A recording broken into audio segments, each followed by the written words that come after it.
Salut tout le monde, j'espère que vous allez bien. Aujourd'hui, on se retrouve pour le lancement de la saison 2 de Vide ton sac et le premier invité, c'est Alexis Blin. Comment ça va? Ça va et vous? Ça va très bien, merci. Bon, est-ce que tu t'es préparé? Tu nous as préparé tes affaires un petit peu? Ouais, un petit peu, tout est rangé. Normalement, ça va. Ok, ouais, c'est parti.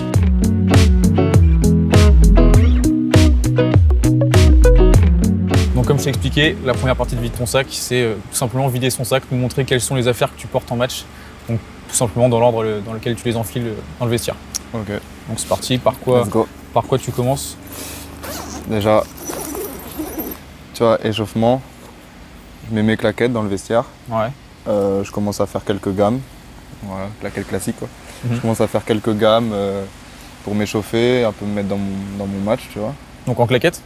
Je me mets en claquettes, ouais, claquettes, Ok. chaussettes, histoire d'être tranquille et de pas mettre mes crampons directement, parce qu'on arrive au stade en général 1h30 avant le début du match. Donc on sort à l'échauffement vers 19h20, à peu près, si le match est à 20h.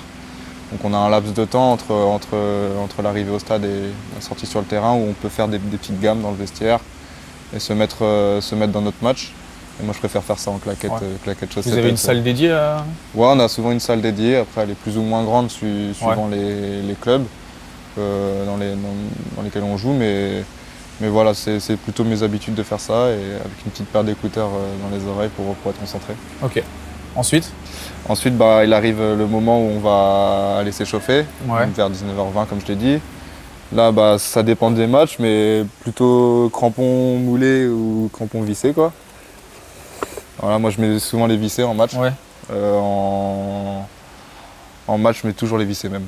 Je préfère jouer en vissé parce que, après c'est peut-être mental, mais c'est aussi les terrains qui sont rapides, qui sont bien arrosés. Donc pour un milieu comme moi qui a de gros appuis, c'est plus pratique. C'est ce que j'allais te poser comme question. Il y a beaucoup de joueurs qui jouent soit tout le temps moulé, soit tout le temps vissé. C'est ça. On remarque les milieux défensifs et les défenseurs, c'est plutôt les vissés. Vissés. Ouais. Tu sens vraiment une grosse différence? Une différence, peut-être que c'est mental en soi, mais moi je préfère jouer en vissé et puis j'ai toujours joué en vissé les matchs et voilà, ça me permet aussi d'avoir une sorte d'habitude, une sorte de rituel, donc voilà, c'est vissé pour moi. Là je vois que c'est les Tiempo. Tu viens de passer de la Tiempo 7 à la Tiempo 8. C'est le modèle que Nike vient de m'envoyer. Ouais, voilà. Perso, je ne les ai pas encore essayé. Est-ce que tu as senti une différence vraiment entre les deux ou... Je me sens vraiment bien dans celle-ci et je trouve qu'elles sont encore plus souples que les dernières. Si tu veux. Je les ai déjà eu en main un petit peu et c'est vrai que le cuir il est vraiment très fin. Il est vraiment souple et tout. Il est beaucoup plus fin, je trouve, sur le dessus. C'est ça. Ouais. En soi, celle-ci, elle l'était déjà, mais j'ai trouvé vraiment encore une différence avec celle-ci. Moins épaisse sur les parties du côté. C'est ça. Et le flânite dessus, moi j'adore vraiment ce matériau. C'est assez fin et ça c'est souple, élastique, ça s'adapte vraiment à ton pied. Exactement. Donc moi je suis satisfait de ce que je porte. Ils ont rajouté une technologie, je sais pas si tu sais, elle s'appelle le Quad Fit, qui est en fait une sorte de grille qui va venir maintenir ton pied. D'accord. Est-ce que tu te sens peut-être un peu plus maintenu? Plus ou moins, après en général je me sens bien dans les tempos, donc c'est pour ça que je continue avec. Et en soi, si je suis pas satisfait, j'aurais pu utiliser une autre gamme, mais ça fait 3 ans que je suis avec eux, avec Nike, même un petit peu plus, et j'ai toujours joué en Tiempo, donc voilà, c'est que j'en suis satisfait. Ça se passe comment justement vis-à-vis des marques, vis-à-vis de Nike? Tu choisis la paire que tu veux? Tu choisis à la base la paire que tu veux, et après ils t'envoient ce modèle jusqu'à la fin de saison, quoi. Mais tu peux pas demander des Tiempo et des Mercurial en même temps. Tu es obligé d'avoir un modèle prédéfini. Et ensuite, tu demandes en fonction de tes besoins le nombre de paires que tu veux. Quoi. On entend souvent en discours commercial qu'il y a des paires pour attaquants, des paires pour milieu, des paires pour défenseurs. Est-ce que tu as été influencé un peu? On sait que la Tiempo, par exemple, c'est une paire qu'on trouve souvent soit en défense, soit au milieu. Ouais, plus ou moins quand même, parce que voilà, les attaquants ils jouent souvent en Mercurial. Beaucoup de choses qui brillent, et ça c'est un peu plus dans l'ombre entre guillemets, mais moi, c'est ce qui me plaît, et puis avant tout, c'est de s'y sentir bien. Et voilà, je m'y sens bien aussi, donc c'est important pour moi. Et voilà, tant que je me sens bien dedans, je continue avec. Et est-ce que tu as été influencé dans ton choix de chaussures autrement par tes idoles quand tu étais jeune ou des choses comme ça? Non, ça a été assez personnel, et puis c'est Nike qui a fait les premières démarches, donc j'ai directement opté pour eux, et puis voilà, c'est comme une belle marque et j'étais content d'être chez eux. Et donc le cuir, vraiment c'est ce que tu préfères?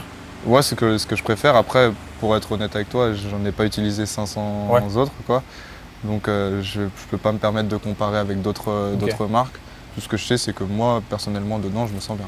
Ça arrive jamais de tester les paires des coéquipiers sur un entraînement ou deux, non? Non. Non, parce qu'après, notre pied se forme quand même à la chaussure, entre guillemets. Donc non, ça m'est jamais arrivé. Au toucher, oui, mais les mettre au pied, non. Il y a d'autres paires qui t'entraînent un petit peu? Je sais pas. Après, ça, c'est à voir dans le futur. Mais vraiment, pour le coup, je me sens bien dedans. Ok. Le reste de tous tes équipements, du coup? Bah après, s'il fait froid, on a le pull. Ouais. S'il fait froid, on a le pull. Après, ce qui est bien, jour de match, c'est que en fait, tout est mis sur place. Tout est dans le vestiaire. Tout est mis sur place. Il y a le t-shirt d'entraînement et normalement le pull d'entraînement. Après, c'est bien d'en avoir un dans le sac au cas où ça n'a pas été pris. Et puis voilà, après, on part sur le terrain. Je mets pas mes protèges tibias pour l'échauffement. Ouais. Je mets mes protèges tibias que quand je rentre au vestiaire à 10 minutes du début du match. Donc voilà. Sur le reste des équipements, est-ce que tu as des petites habitudes, je sais pas, chaussettes coupées par exemple? Non. Non, moi je fais jamais ça. Non. Okay. Non, je fais jamais ça. Jamais essayé non plus? Jamais essayé. Bah, en fait, j'ai des petites chaussettes de contention pour les entraînements. Ok. Et ça me suffit. Après, en match, ça m'a jamais tenté de faire ça en fait. Après, peut-être que je le fais un jour. Ouais. Moi, c'était ce que je me disais au début, j'étais un peu sceptique quant à leur utilité. Mais vraiment, depuis que j'ai essayé, je m'en passe pas. C'est vrai? Ouais, vraiment. C'est mieux. Après, le jouer avec les chaussettes neuves, en fait, c'est ça que je trouvais que ça glissait dans la chaussure. Et donc, ces chaussettes vraiment viennent annuler ça, quoi. Il y a plus du tout ça m'est arrivé une fois, ça m'est arrivé à Lille une fois, il y a quelques années, où on jouait contre Lille et les chaussettes qu'on avait mises, elles étaient vraiment glissantes. Et là, pour le coup, on n'avait pas le choix de mettre des chaussettes en dessous, quoi. Mais sinon, en général, non. Ok. Je reviens sur les chaussettes de contention, on nous pose beaucoup de questions. Comment ça t'est venu déjà de mettre ça et est-ce que tu sens vraiment une vraie différence, une vraie utilité à cet équipement? Bah, ça m'est venu déjà parce que eux prospectent dans plusieurs clubs, ils viennent proposer leurs produits. Ok. Et moi j'ai eu envie d'essayer parce qu'en soi une carrière de footballeur c'est assez court. Mieux vaut mettre les atouts de son côté pour réussir. Après voilà, j'ai décidé de les utiliser. J'ai les chaussettes de contention plus le bas de contention. Ok. Et en soi, je me sens à l'aise dedans, donc c'est pour ça que moi j'ai envie de continuer avec. Et même s'il n'y a peut-être pas de grands effets sur le corps, s'il y en a un minimum, c'est que bénéf pour moi, quoi. Ouais, c'est ça. D'autres équipements, est-ce que tu mets par exemple des sous-maillots? Est-ce que tu as des superstitions par rapport à des sous-maillots? Je sais qu'il y a des joueurs qui jouent toujours avec ça parce que ça leur convient? Non, jamais de sous-maillot. C'est ce que je me suis toujours dit. Il y a beaucoup de joueurs qui jouent avec des sous-maillots. Moi qui fasse -5 à un match ou qui fasse 30, quoi, je joue en t-shirt. Ok. Manche courte toujours? Ouais, manche courte. Okay. T-shirt, manche courte. Après, c'est une question d'habitude, c'est une question aussi de ressenti. Et vraiment pour que je mette quelque chose en dessous, c'est que, jour de match je parle, c'est que vraiment il fasse très très froid ou qu'il neige ou quelque chose comme ça. Et sinon pas de superstition particulière, on trouvait par exemple la fameuse pub de Zidane, d'abord la chaussure gauche puis la chaussure droite, pas de rien du tout? Non, pas particulièrement. Okay. Non. Donc ensuite tu vas sur le terrain? Je vais sur le terrain, échauffement ou match? Si tu as des choses à rajouter sur l'échauffement, on passe par l'échauffement. Échauffement, ouais, après c'est plus des habitudes d'échauffement. Je sais que je tire une fois au but à l'échauffement par échauffement. Enfin, je veux dire, c'est une habitude que j'ai prise et je sais pas, ça me permet de tirer même si je sais que je suis rarement en position. Mais c'est une habitude que chacun prend en fait. Chaque joueur a ses particularités. Moi c'est ce que je fais avant les matchs. Donc après le match se passe, toi tu as ton maillot, numéro 17. C'est ça. C'est ça. Est-ce que ça a une signification particulière? J'avais le numéro 27 à Toulouse. C'était l'anniversaire de ma maman et de ma mamie. Ok. Et en fait à Toulouse, voilà, j'ai eu envie ensuite de basculer sur un autre numéro et le 17 en soi c'était ce qui restait, donc ça n'a pas plus de signification que ça. Mais à la base le 27, oui, ça avait une signification, quoi. Ok. Et ça se passe comment justement les numéros? Le choix des numéros, c'est Bah en fait quand tu arrives dans le club, eux ils ont déjà une liste de numéros disponibles en soi et tu peux pas arriver et dire je veux le numéro de un tel et lui prendre, quoi. Donc voilà, tu demandes les numéros dispo et puis tu choisis en fonction de ce que toi tu ressens. Et voilà. Et donc le match se passe? C'est ça. Est-ce que tu échanges un maillot à la fin du match, toi? Ouais, ça m'arrive. Ça t'arrive? Ça m'arrive. J'ai une belle collection chez moi, j'ai pas tout ramené, mais j'ai une belle collection chez moi. Après, j'ai des maillots qu'on m'a aussi donnés en main propre contre des joueurs, de joueurs contre qui je n'ai pas joué. Des amis à moi qui sont aussi dans le métier qui ont des maillots, c'est ça. Mais ouais, ça m'est arrivé d'avoir. Et tu échanges plutôt avec quoi? Avec des gens que tu connais, Non, ça m'arrive d'échanger avec un peu tout le monde, mais ça m'est plus arrivé d'échanger avec des joueurs dans ma zone. J'ai échangé de maillot avec Fabinho quand il était à Monaco, Matuidi. Après, j'avais joué défenseur central contre Paris, j'avais eu Cavani tout le match, j'ai échangé avec Cavani. Et après, c'est beaucoup de joueurs que je connais ensuite, des joueurs que j'ai côtoyés. J'ai eu Morgan Sanson qui joue avec moi au Mans, j'ai eu son maillot. On a échangé beaucoup de maillots entre nous, quoi.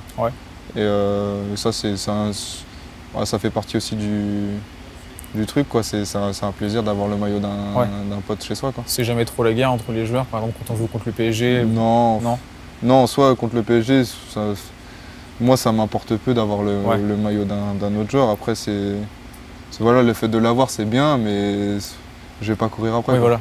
Ce sont des questions qu'on nous pose, c'est des choses qu'on s'imagine, nous, en dehors du foot professionnel, on va dire. Tout le monde aimerait avoir le maillot d'Mbappé, le maillot de Neymar. Je comprends. Bah, sûrement qu'il y a des joueurs qui se battent sur ça. Après, moi, c'est pas le cas pour moi. Ok. Donc, du coup, tu as une petite collection de maillots à nous présenter? Ouais. Si tu veux. Bah, une petite collection, j'en ai ramené 2-3, quoi. Parce que, en soi, je dois en avoir, je sais pas, une cinquantaine. Une cinquantaine, quand même? Ouais. En fait, ça, c'est ce que je t'ai disais tout à l'heure. Ça, c'est le maillot d'un de mes potes qui joue à Reims. Donc, vous le connaissez, du coup, je pense. Ouais. Grégoire Amiot. Connais bien. Un ami de Footpack. C'est ça, un ami de Footpack. Et voilà, si tu veux prendre une photo. Ça, c'est le maillot de Grégoire Amiot. Donc, c'est un bon collègue à moi. Et voilà, je suis toujours content de suivre ce qu'il fait et tout. Et j'ai aussi d'autres maillots de potes à moi. J'ai le maillot de Angelo Fulgini à Angers. Voilà. C'est un mec que j'ai côtoyé en sélection et voilà, avec qui je m'entends bien. On fait 2-3 parties de play ensemble, quoi. Et ensuite, bah, après, j'ai gardé surtout des maillots aussi pour moi. Bien sûr. Maillots genre de l'Euro U19. Ça a toujours des souvenirs particuliers pour moi, quoi. Ouais, je joue pour son pays et tout, donc j'en garde pas 500, mais j'en garde un par... un de temps en temps? J'en garde un maillot par saison, quoi, par exemple. Et après, voilà, ce maillot peut-être qui va vous parler. C'est le maillot de Toulouse, les 100 ans du TFC. Carrément. Et je le trouve quand même sympa. C'est des maillots iconiques, je trouve que c'est un maillot... Des maillots anniversaires, souvent. C'est ça, quoi. Maillot anniversaire, c'est vraiment un maillot qui me tient à cœur parce que c'est un maillot qui est assez inédit, quoi. Surtout quand on joue pour ce club-là à ce moment-là, fêter l'anniversaire. C'est ça, c'est ça. Et puis ensuite, le premier maillot, j'ai joué à Amiens. Et voilà. Je sais pas si tu le sais, on a un maillot de toi déjà comme ça. C'est vrai? Au bureau, celui-ci. Ah oui, j'en avais donné un à Footpack, C'est ça. Ouais. Voilà, c'est un maillot aussi important pour moi parce que c'est Amiens qui a su me relancer. À un moment, c'était un peu plus compliqué pour moi, donc c'est cool. Après, j'en ai plein d'autres des maillots chez moi. J'ai le maillot de potes aussi de Toulouse qu'on s'était échangé entre nous. Yann Bodiger aussi, qui est un bon ami à moi. J'ai plein d'autres maillots. Tu pourrais nous faire un top 3 par exemple de maillots les plus prestigieux? Tu saurais faire un classement, on veut dire? En soi, plus prestigieux, ouais. Sur le plan personnel ou sportif, c'est comme tu... Plan personnel, ou sportif, c'est comme tu veux, vraiment. Plan personnel, c'est mes meilleurs potes, quoi. Grégoire Amiot, Yann Bodiger, et puis voilà, il y en a d'autres collègues avec qui j'ai joué et que je m'entendais très bien. Après, sur le plan prestigieux, ça sera toujours les maillots des joueurs du PSG. Et le maillot de Fabinho aussi, j'aime bien parce que c'était un joueur de l'ombre, mais qui a fait partie de l'époque où Monaco a été champion et il avait sa grande part de réussite aussi. Donc Fabinho, je dirais, Cavani. Et puis j'avais le maillot de Maxwell aussi. Maxwell, je trouvais ça sympa aussi. Ouais, carrément. Tu vois, ça c'est vraiment quelque chose que je trouve très intéressant, c'est que les échanges de maillots comme ça, on imagine tous vraiment, comme je te disais, que tout le monde part à la chasse au plus gros maillot. Mais en fait, on se rend compte qu'à chaque fois, c'est vraiment les maillots de ses potes, les maillots de connaissances, les maillots des adversaires avec qui on était directement en confrontation sur le terrain. C'est ça. Et donc c'est vraiment quelque chose de sympa, sympa à voir. Et assez personnel, ouais, c'est clair. Bon, écoute, ça va être tout pour moi sur cette partie. T'as pas d'autres équipements à nous présenter, des choses qu'on aurait oubliées? Après, tu vois, ça c'est les chaussettes de récup que je t'ai montré tout à l'heure, tu vois. Les chaussettes de contention, c'est ce que je mets en déplacement. Ok. Dans l'avion, dans... Enfin, elles sont à l'envers, mais... mais c'est les chaussettes de contention, ce qui me permet, tu vois, de bien avoir un bon afflux sanguin et tout pour les déplacements. Peut-être que aussi c'est mental, mais ça permet à mon corps de bien récupérer, autant l'utiliser, quoi. Donc voilà, c'est des petits trucs comme ça. Après, quand on va en déplacement, on a toujours AirPods, chargeur. Très important.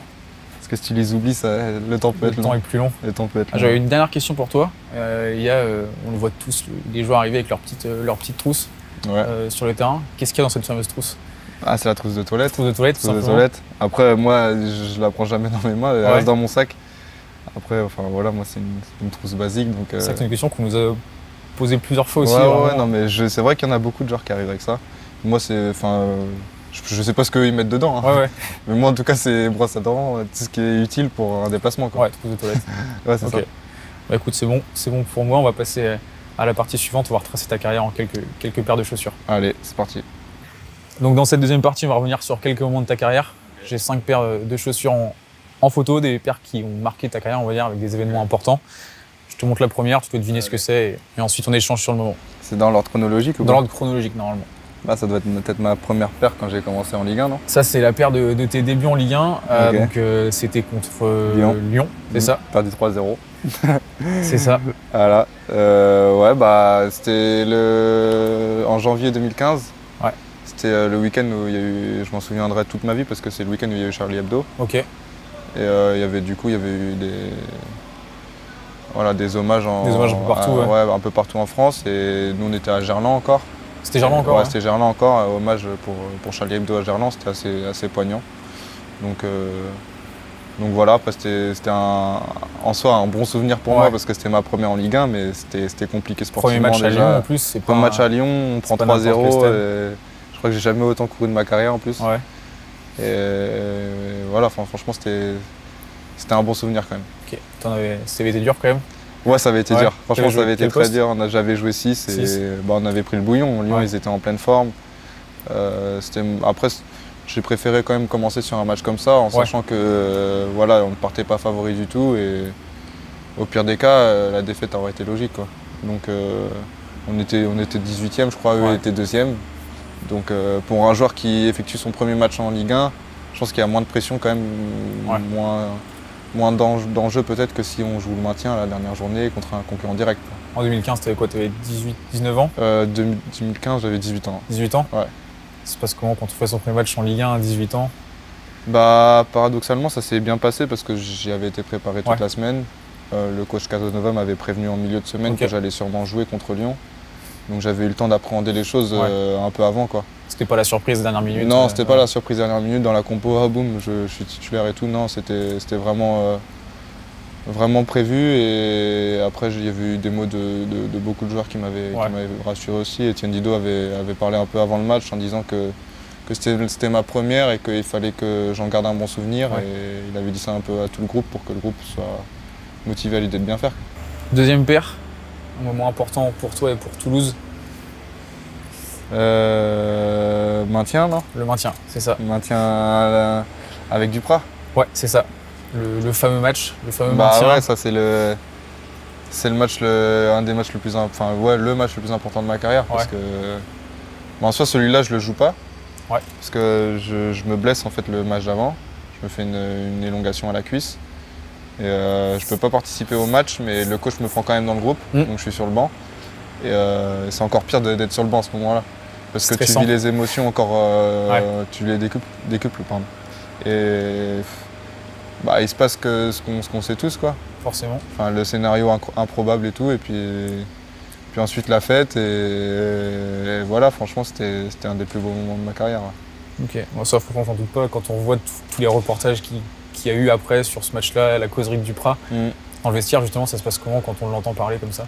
Il y a beaucoup de joueurs qui sont un peu abasourdis parce qu'ils ont des messages de toute leur famille, quoi. Dont des Brésiliens dans l'équipe qui ont des messages de leur famille au Brésil. Je pense que ça fait chaud au cœur sur le coup. Après, il faut pas non plus, faut rester concentré sur notre objectif parce que les émotions quand même, elles sont quand même assez importantes à ce moment-là. Et voilà, le coach avait essayé piquer au plus profond de nous pour sortir, je sais pas, un supplément d'âme, quelque chose de plus pour que ce match, il n'y ait aucune autre issue que de le gagner. Quoi. De le gagner, ouais. On continue avec celle-ci. Alors, mon premier but en Ligue 1, non? Non. Je sais pas. Ça, c'était ton premier match en sélection espoir? Ah oui, ok. Ah oui, c'est vrai. Avec l'équipe de France espoir? Ouais. Bah, j'en ai fait 2. T'en as fait 2? Ouais. Et ouais, bah, là, c'était une bonne période pour moi parce qu'on avait fait un bon début de saison avec Toulouse. Ouais. On avait réussi à battre Paris et Monaco chez nous et c'était arrivé, je crois, au mois d'octobre-novembre. Je saurais pas te dire la date exacte. Mais... Ouais, et j'avais été surpris parce qu'il y avait tellement de monde au milieu. Ouais. Si je cite les milieux qu'il y avait à l'époque, c'est quasiment tous les milieux qui sont en équipe de France maintenant. Au milieu, il y avait Rabiot, Tolisso, Bakayoko, qui jouait à Monaco à cette époque et qui volait avec Monaco, quoi. Et il y avait Kosiello. Ok. Donc, vraiment du beau monde, ouais. Donc moi, c'était vraiment que du bonus pour moi d'être dans cette liste-là. Et le coach m'avait vraiment fait profiter, entre guillemets, parce qu'il m'avait fait rentrer les 2 fois 10 minutes, je crois. Et c'est vraiment un plus énorme pour moi à cette époque-là. Et tu as fait beaucoup de sélections justement en jeunes, les autres catégories de jeunes? Ouais, j'ai fait pas mal de sélections, dont un Euro et 19. Ouais. On a été éliminé en demi-finale par l'Espagne. C'est un de mes plus beaux aussi souvenirs de ma carrière parce que voilà, c'était une aventure humaine importante, même si on n'est pas allé au bout. On avait un bon groupe et il y a encore des joueurs maintenant qui étaient en sélection à cette époque qui ont connu des ascensions incroyables. Pavard, Hernandez, Abdou Diallo, Kingsley Coman. Je jouais avec tous ces mecs-là en U19 à l'Euro U19, pardon. Donc ça fait de bons souvenirs. Quoi. Et comment ça se passe après? Tu gardes contact un peu avec ces gars-là ou... Ouais, plus ou moins. J'ai gardé contact avec Benjamin Pavard. Ouais. Ça m'arrive de l'avoir par message et tout. Après les autres, voilà, je pense qu'ils sont assez sollicités pour que je les laisse tranquilles et vice versa. Voilà, si on se croise, on se dira bonjour, ce sera avec plaisir qu'on discutera, mais il n'y a pas plus de nouvelles que ça. Ok. Donc l'avant-dernière paire. Ça c'est le premier but. Ça c'est le premier but en Ligue 1. Je me rappelle en plus. Donc c'était chez nous à Nantes, à la Beaujoire? Ouais, c'était à Nantes. J'avais pas pu célébrer parce que Yaya il m'avait attrapé comme ça et tout. Et j'étais dégoûté. T'avais préparé une célébration spéciale? Bah même pas en fait, je voulais faire le fou, tu vois, je voulais courir et tout parce que c'était mon premier but. Et dans ma tête je me suis dit bah s'il faut c'est le dernier parce que tu vois je marque jamais quoi. Et j'avais égalisé de la tête je crois. Ouais, c'est ça. Et Yaya il m'avait attrapé comme ça et du coup j'essayais de me débattre un peu. Et j'avais pas pu courir et laisser éclater ma joie, mais ça a été quand même un moment important. Ouais, donc là aussi j'imagine que dans les émotions vraiment on est... Ouais, ça fait... Bah en fait ça m'avait fait bizarre quoi. Ouais, pas l'habitude. J'étais vraiment pas habitué quoi. Moi je trouve que c'est pareil quand je marque. Ouais voilà. Je sais pas trop quoi faire. Mais en soi c'était un bon souvenir aussi. Après il y avait eu on avait perdu à la fin du match, mais je me rappelle quand même que l'adjoint Michael Debev, à la fin du match, il m'avait croisé, il m'avait fait un petit sourire. Et ça voulait dire quand même que c'était assez rare quand même que je marque. Quoi. Même malgré la défaite, on garde un bon souvenir de ça. T'as remarqué un peu depuis quand même? J'ai remarqué un but, ouais. Un but? Ouais, à Toulouse. À Toulouse. Ok. Et donc la dernière paire, plus récente? La plus récente, ouais. Je sais pas, maintien avec Amiens. Pas le maintien avec Amiens, c'était ton premier match avec Amiens. Ah ouais, premier match avec Amiens. Donc ça, c'était la paire qui avait été portée justement par les joueurs de l'équipe de France à la Coupe du Monde. C'était le pack de la Coupe du Monde.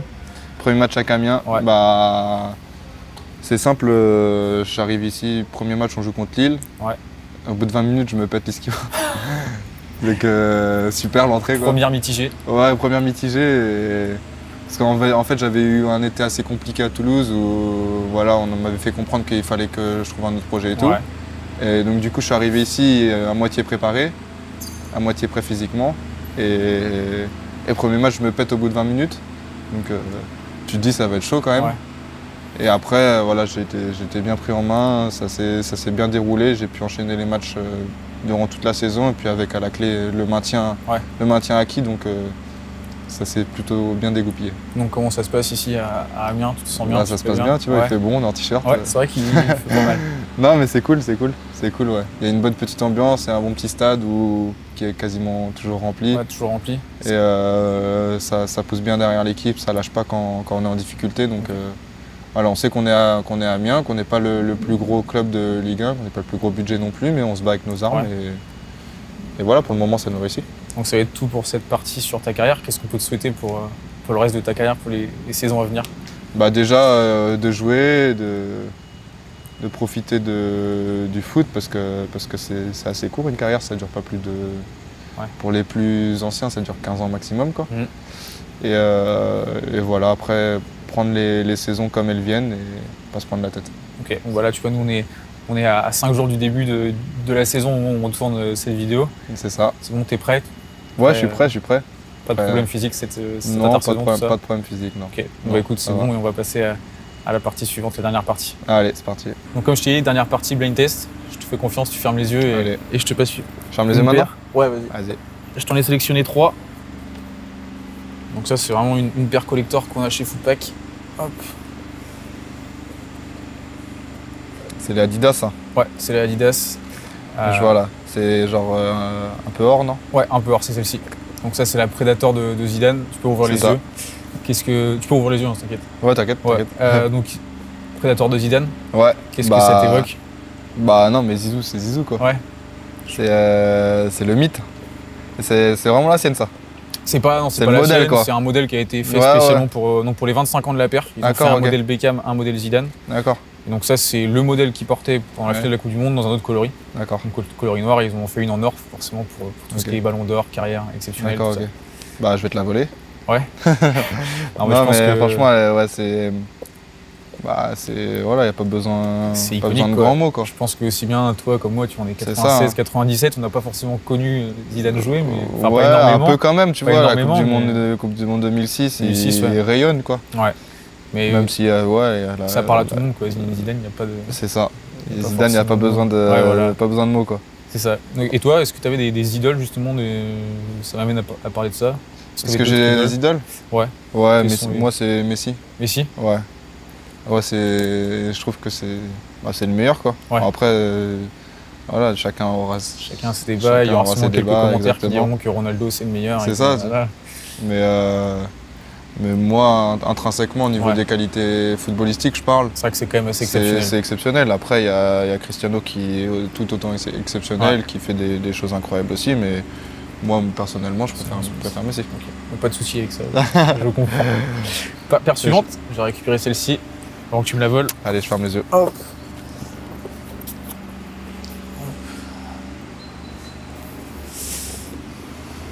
Donc paire un peu spéciale, c'est pas très vieux cette technologie chez Adidas. Ah bon, Adidas du coup. Ouais, je t'ai un peu vendu la mèche. Bien vu. Moi je sais pas lesquels c'est par contre. C'est la Copa d'Adidas. Ah oui, d'accord. Réédition de la mythique Copa mondiale, modernisation plutôt de la mythique Copa mondiale. Okay. Sans lacets, avec un cuir tout nouveau. D'accord. Est-ce que justement toi ça t'intrigue ces chaussures sans lacets surtout? Moi ça m'intrigue, ouais, mais je suis sceptique un peu. Ouais. Parce que voilà, les lacets ça permet quand même d'ajuster quand même le serrage. Son pied quand même. Et après je sais pas, c'est peut-être à essayer, mais... Il y a des joueurs dans ton vestiaire qui jouent avec un petit peu? J'en ai pas souvenir, mais... Personnellement, voilà, après ça a l'air bien. Ouais. C'est flashy. C'est très flashy. Mais en soi, moi je suis chez Tiempo et... Oui, forcément. Et voilà quoi, donc... Donc une chaussure qui va peut-être te rappeler des souvenirs de l'époque, on va dire. Ah, du coup c'est Nike. C'est Nike. Non, c'est pas Nike ça. Si, c'est Nike. Si, c'est Nike ça? C'est Nike. Ah, c'est pas on dirait genre CTR un peu. Non, c'est pas la CTR. Non, c'est pas la CTR. Mais l'élastique en dessous et tout. Ah ouais, d'accord, c'est celle-là. Voilà, c'est la Tiempo, donc ça c'est une Tiempo Totti. Ok. Faut savoir, c'est que Nike, même après que la Tiempo ait arrêté d'avoir une languette, ils ont continué à faire une languette spécialement pour Totti. D'accord, ok. Est-ce que toi, tu as connu les Tiempo avec languette? Est-ce que tu as joué avec des Tiempo à languette? Je crois pas. J'ai pas souvenir. C'est pour ça que ça me parlait pas tant que ça. T'avais du mal à deviner. Mais après, ça a toujours été la même forme. Ouais, exactement, même forme. Juste pour lui, continuer de lui faire elles sont belles, la même chose avec une languette. Franchement, elles sont belles. Bah, ça, c'était pour sa dernière saison, dernière chaussure. D'accord, ok. Une édition limitée. Après, languette, je sais pas si c'est un avantage ou pas. C'est comme les chaussures sans lacets. Maintenant, l'argument, c'est la pureté de la frappe. Il n'y a plus les lacets qui gênent. D'accord, ok. Enfin, qui gênent. Ouais, mais franchement, pour le coup, celles-là, elles sont belles. Et puis c'est Totti aussi. Ouais, voilà, c'est ça. Voilà, nous on est français, mais je pense qu'en Italie, Ça parle peut-être pas autant que Zizou en France, mais quasiment quoi. C'est symbolique quand même, c'est iconique, c'est des légendes. Exactement. Et donc tu m'as parlé de la CTR, c'est une chaussure que tu as portée? Ouais, je l'ai utilisée, ça m'est arrivé. C'est une chaussure vraiment. Mais c'est un modèle qui n'existe plus, ça. Qui n'existe plus, mais vraiment c'est une chaussure qui, même si elle n'existe plus, les gens continuent de l'apprécier. Ouais, c'était pas mal. Hein. J'aimais bien la CTR, ouais. Ça va être tout aussi pour cette partie blind test. J'ai une dernière sollicitation. Ouais. Comme je t'ai dit, à chaque fin de tournage, on fait un échange maillot. Allez. Donc j'ai le maillot de Footpack. J'ai le maillot Damien. T'as le maillot Damien. Voilà. Donc numéro 10, on t'a pris le numéro 10. Que des numéros 10 dans la team. Footpack. Parfait. Et voilà. Tiens. Donc le petit échange. Merci bien. Parfait pour moi. Il me servira. Donc voilà, on arrive déjà à la fin de cette vidéo. Merci de ton temps, merci de ta présence. J'espère que tu as passé un bon moment avec nous. Ouais, c'était cool. Merci également au Club Damien de nous avoir mis le stade à disposition. C'était vraiment cool comme lieu de tournage. Donc voilà, j'espère que tu as passé un bon moment et puis encore merci pour ta présence. Une dernière question. Est-ce que tu pourrais nous conseiller un pote à toi pour qu'on aille faire un prochain épisode de Vide ton sac? Ouais, bah si vous rentrez sur Nantes en général, au passage, vous pouvez peut-être passer par Angers. Et aller voir Angelo Fugini. Ouais, écoute, on va essayer de s'arrêter, pas au retour, mais on va essayer d'organiser ça au plus tôt. C'est juste à côté, on va faire ça. Très bien. Donc voilà, c'est déjà la fin de cette vidéo. J'espère que ça vous a plu. N'hésitez pas à réagir dans les commentaires, à nous dire quels sont les autres joueurs que vous aimeriez voir dans les émissions Vide ton sac. Et on se retrouve très bientôt pour de nouvelles vidéos. Salut!